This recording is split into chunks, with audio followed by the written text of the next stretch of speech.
Welcome back to Castrology, and if you're new here, welcome. My name is Cailin, and on this channel I do monthly horoscope videos for all 12 zodiac signs, along with tarot predictions for your sign. Today I'm going to be doing your January 2021 horoscope, so be sure to watch for your rising, sun and moon sign. I'm going to leave a timestamp in the comment box and the description of the video, so feel free to skip this intro if you just want to head straight to your horoscope. As for the rest of you, January is absolutely hectic.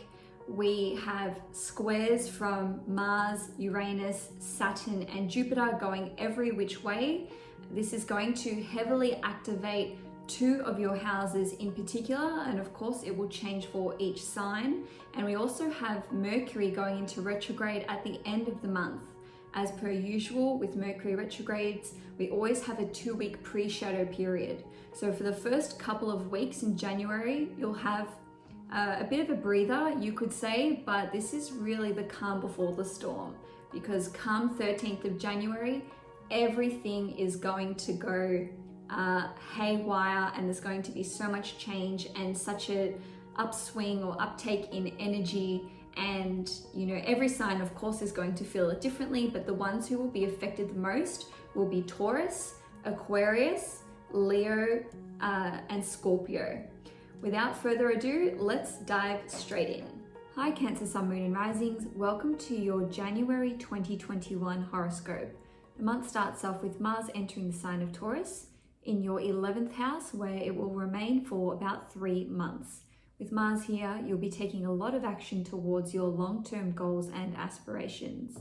On the 8th of January, Mercury will enter Aquarius, which will be in your 8th house. So you will be thinking a lot about your mutual resources, your emotional security, and your intimacy with your partner, if you have a partner. On the 9th of January, Venus will enter Capricorn, and this will be in your 7th house. So with Venus here, you can enjoy time with your partner, your spouse, your life partner, and even your one-on-one friendships, and also your business partnership will go well, and any business dealings that you have. On the 13th of January, there will be a new moon in Capricorn, and this will be in your 7th house. And it's actually in a tight conjunction with Pluto at 24 degrees. Now, new moons always bring about new beginnings in some way, and this particular one will actually be karmic in nature. And that's because Pluto is the planet of death, rebirth, transformation, and it has karmic ties to the past. So this can actually play out in several different ways. For some of you who are single, you can meet a soulmate, okay? Someone can enter your life who has a profound and life-transforming impact on you, and this will be a karmic relationship. Now, this will occur within 4 weeks from the 13th of January. So between mid-Jan until the next new moon, which will be in Aquarius around the middle of Feb. Now, with this new beginning, it can actually manifest in a different way. For those of you who are in relationships already, you can be taking your relationship to the next level. You can either be making it official in some capacity, whether that is getting engaged, getting married, or for some of you, it could be moving in together, and that's seen as taking a very serious step and essentially stepping it up from just a dating level to a serious relationship level. On a different level, some of you may meet a business partner, and this business relationship will be karmic and fated in nature. On a totally different level, if you are in a relationship and you've already, taken these milestone steps in your relationship, not that everyone has to get engaged or move in together or married or whatever, but for some of you, this can see the total transformation of your relationship as you know it. And this can actually bring a very sexual element into your relationship and really bond you two together intimately. And that's because Pluto is a planet which represents sex.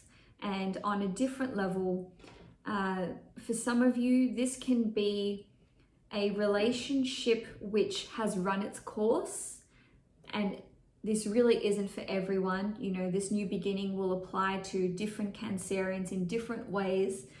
But again, for some of you, it will be the end of a relationship, because Pluto is a planet which represents death, and that can be the death of a relationship.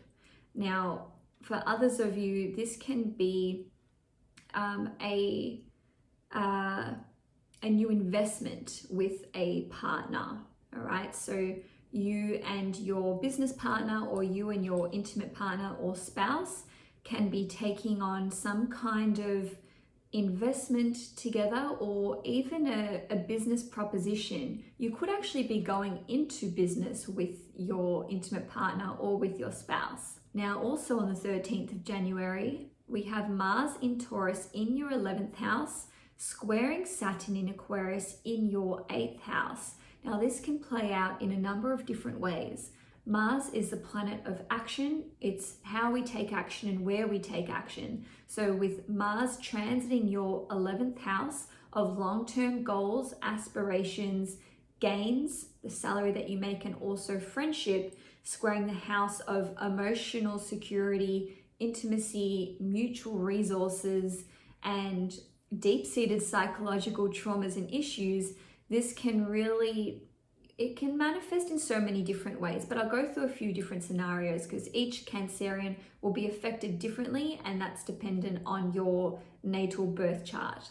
So on the one hand, you can be taking action in regard to your long-term goals and aspirations, and you can be really motivated to do this because of that aspect from Saturn, which it's a hard aspect, but it's actually challenging, but it's encouraging in a way. It depends on the person, of course, but some people are spurred on by inattention and conflict and frustration, and wanting to actually initiate something which will bring long-term goals and benefits to your mutual resources, as represented by the 8th house.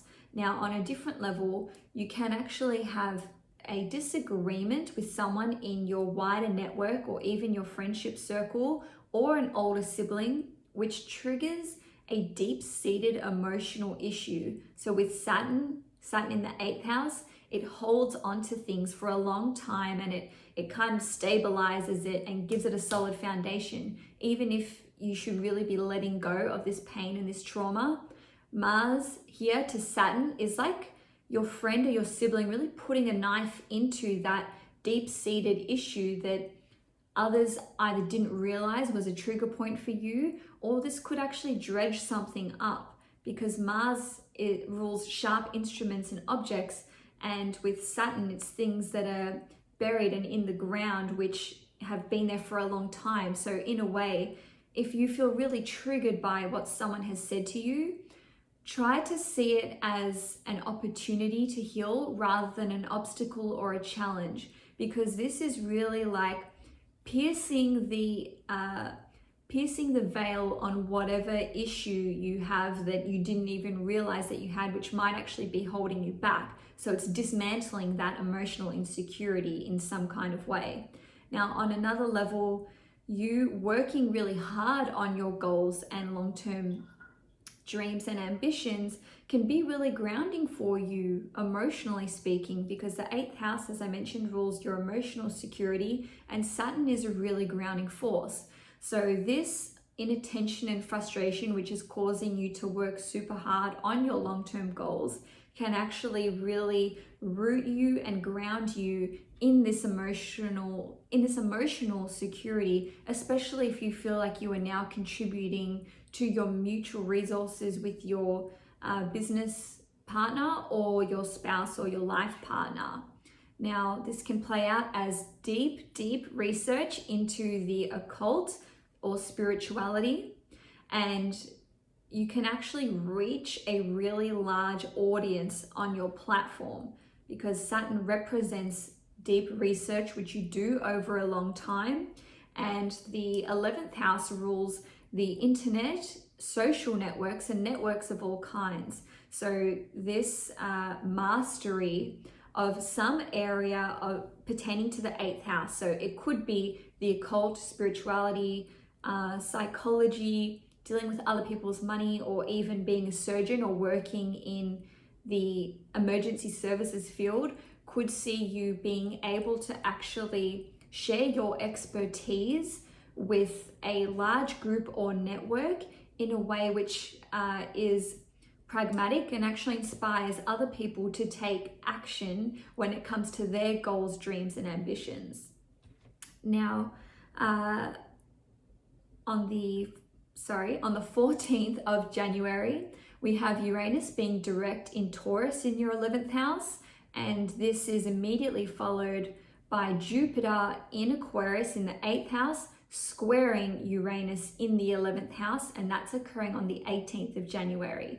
So with this particular square, you can actually become a teacher or a mentor to a community or a group of people. And this also supports what I just said about the Mars square Saturn transit. And in this way, whatever fashion you are, or whatever capacity you are teaching or mentoring, it will be pertaining to spirituality, the occult, life advice, or some kind of guru. It won't actually be religious in nature, and that's because we have Jupiter in the 8th house, and the 8th house is about occultism, taboo topics, life after death, and sex, whereas the 9th house is more of your religious house. So on a different level, this transit between Jupiter squaring Uranus can see an unexpected conversation taking place with someone in your wider network, or it could be an older sibling. Now, this conversation will actually have a profound impact on you, and it might actually lead you to finding some kind of emotional peace, or even lead you to feeling healed in some area of your life. In another way, this can play out as unexpected generosity from said person. Now, you could receive a big salary increase, which boosts your mutual resources. And if that's the case, this will be unexpected because it's coming from Uranus, which is in the 11th house. And Uranus naturally belongs in the 11th house because it is the co-ruler of Aquarius. And this is your money house, right? Because Taurus rules money. So this is really triggering your financial sectors of your chart, Cancer, because the 8th house is a money house and the 11th house is a money house, as is the 2nd house. Now, you could actually become very well known in your community for the hard work that you put in, and this will be for any individuals who work in the medical, financial industries, occult or spiritual industry, or if you are a psychologist or a healer in some capacity. On the 20th of January, Aquarius season will commence, and this will be the sun entering your 8th house. So again, a lot of intense focus on your emotional security and your mutual resources. And for those of you who don't work in those aforementioned areas, you could actually become very interested in the occult and in spirituality and in doing some deep psychological introspection over the next 4 weeks from that date. Now, on the 21st of January, Mars will be conjunct Uranus in Taurus, and this will be in your 11th house. Mars is the planet of action, as I've mentioned, and Uranus is the planet of sudden change and swift upheaval. So this can play out, as always, on several different levels.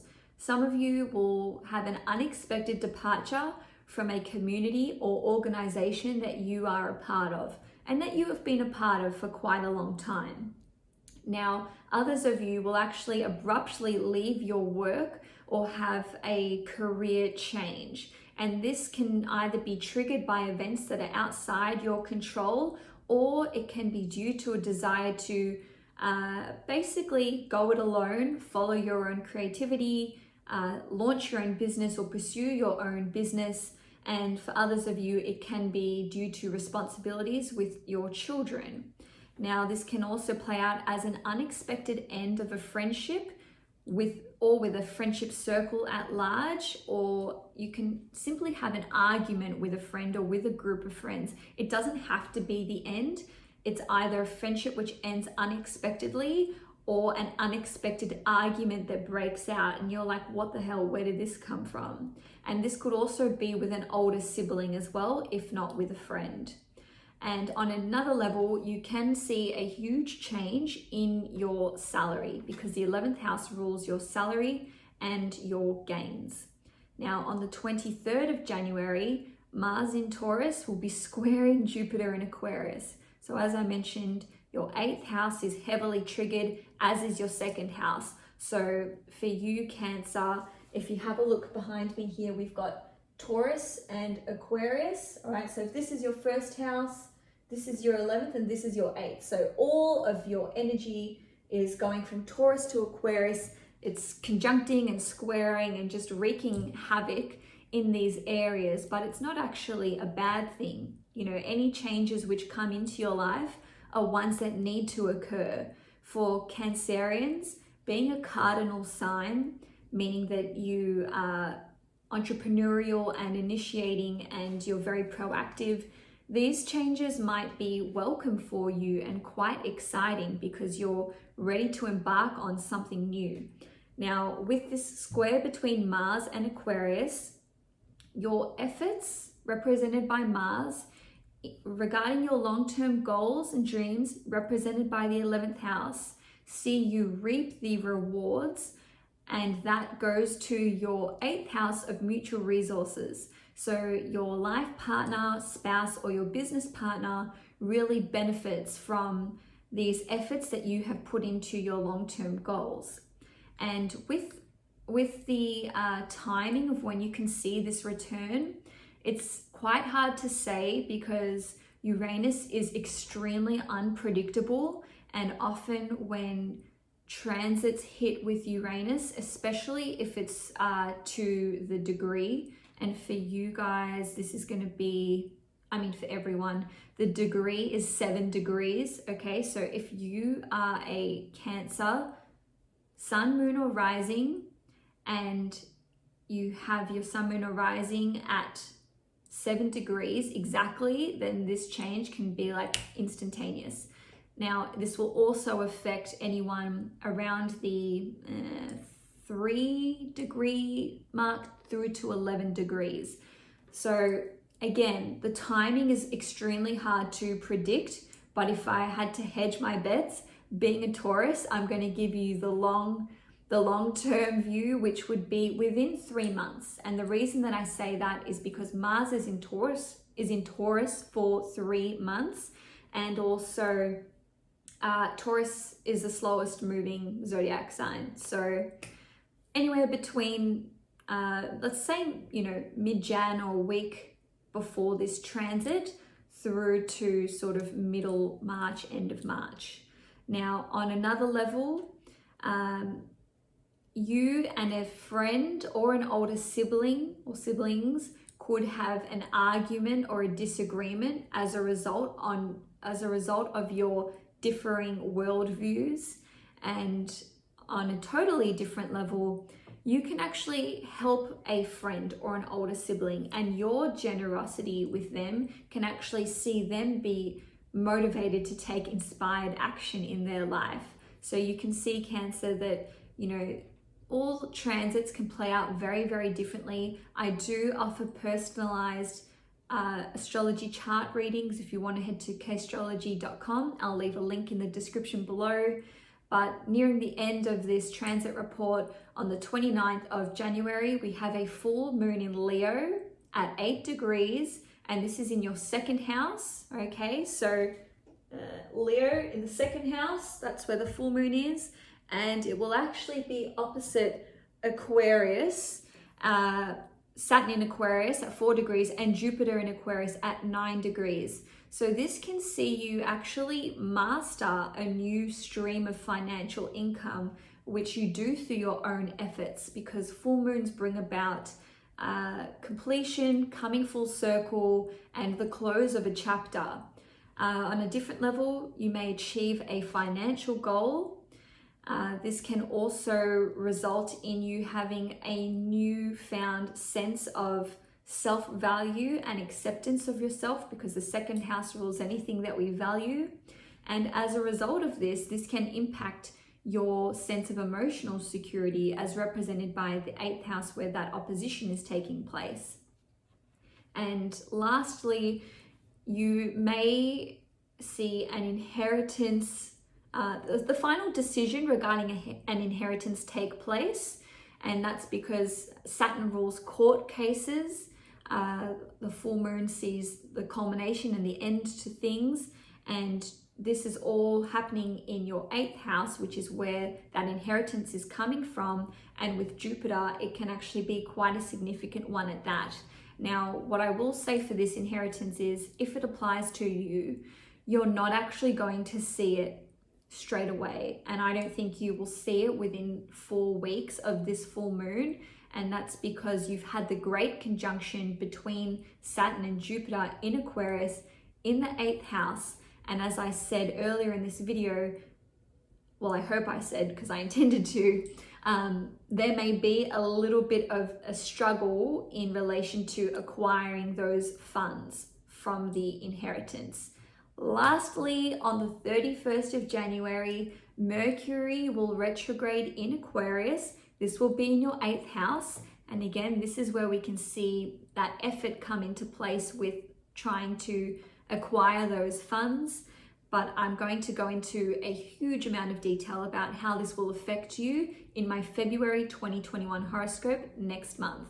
So that's all I have for you today, Cancer. If you enjoyed this video, please give it a like. If you'd like to see more content from me, please subscribe to K Astrology. I'm going to leave a link for my January 2021 tarot predictions, and you can check the link out. I'm going to leave it in the description box below.